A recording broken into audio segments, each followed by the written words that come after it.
বাইরে যা গরম পড়েছে তাতে কিন্তু মাসকাবাড়ি বাজার তুলতে গেলে কিন্তু ভীষণ কষ্ট, মানে ভেবেই কষ্ট হয় যে কতক্ষণ দাঁড়িয়ে থাকতে হবে, তারপরে নিয়ে আসতে হবে, আর যত সকালেই যাও বেগুন পোড়া হয়েই বাড়ি ফিরবে।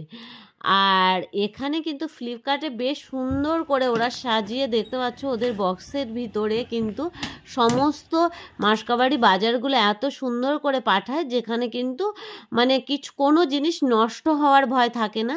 তবে যে নিয়ে আসে তার কিন্তু ভীষণ কষ্টই হয়। একটা পার্সেল নিয়ে আসলে এদের অতটা কষ্ট হয় না, কিন্তু এখানে পুরো একটা বাক্স বলতে পারো, তো এখানে তো কষ্টটা বেশিই হয়।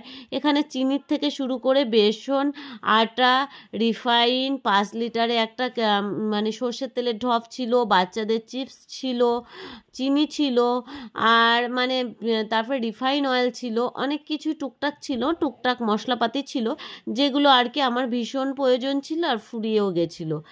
আর এটাতে কি ছিল আমি নিজেই ভুলে গেছি, যেহেতু মানে খুবই যত্ন সহকারে পাঠিয়েছে, তো পরে আমার মনে পড়লো এটা ছিল হলো হজমালা, আর এটা কিন্তু বেশ যত্ন সহকারে পাঠিয়েছে।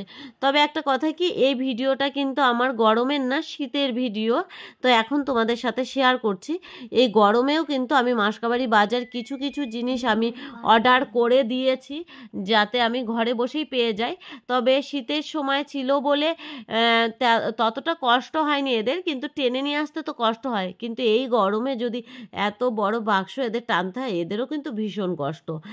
আর কি হয় বলো তো, যদি ঘরে বসে আমরা সব জিনিস পেয়ে যাই সেটা ভালো তো অবশ্যই হয়, কিন্তু সবসময় আর সেটা দেখা যায় না।